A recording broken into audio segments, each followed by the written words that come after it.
I'm hearing a tambourine, yeah. There's a great stereo spread as well. I'm getting the toms here and I'm getting like timbales or something in here. And some, that BP wailing somewhere in the background, is it? Oh, Gary. That's fantastic, yeah.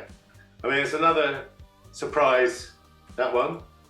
They were catching me out because I know these songs so well. And you're just giving them a different color, a different taste, you know.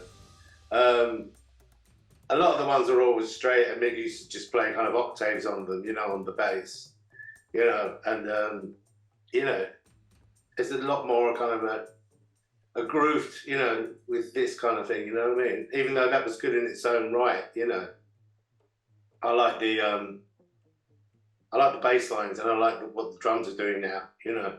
It just feels a lot more, I don't know, gelled together, you know, and you've taken all the elements that you kind of had in the old classic songs, the world music, the kind of Eastern European melodies, you know, and the kind of chord structures. And I think it's great. I love it, you know. It's totally classics. That's always been the same. There's always been a kind of identity with the band.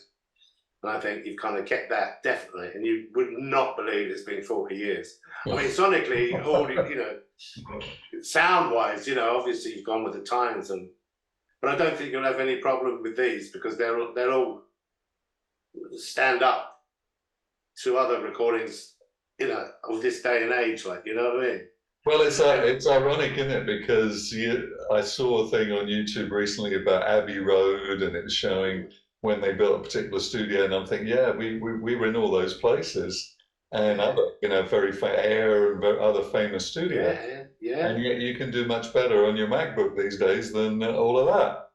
Well, God, yeah, you don't spend any money doing it. Well, apart from the gear, I mean, you know, studio hours in those days was... Well, back then, studio equipment used to be so expensive because you take, for instance, now, when we were doing the third album, Secret, we wanted to have a Fairlight on it because they were brand new.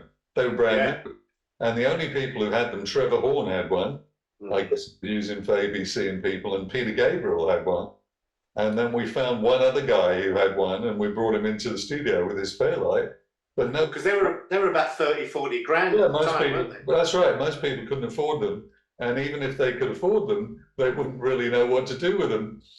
Like yeah, I know. I think Kate Bush's brother, he had one. You know, the producer of all her stuff as well. I think she was a lot in Hounds of Love.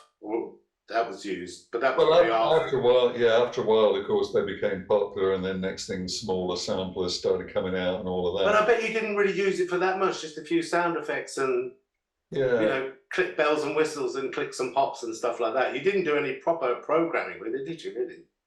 Well, we'd already kind of programmed the songs, and so the guy was just playing on the top of it, and other musicians that we had too. But it is just amazing today that any sound we can think of, you can just find it right there with your computer.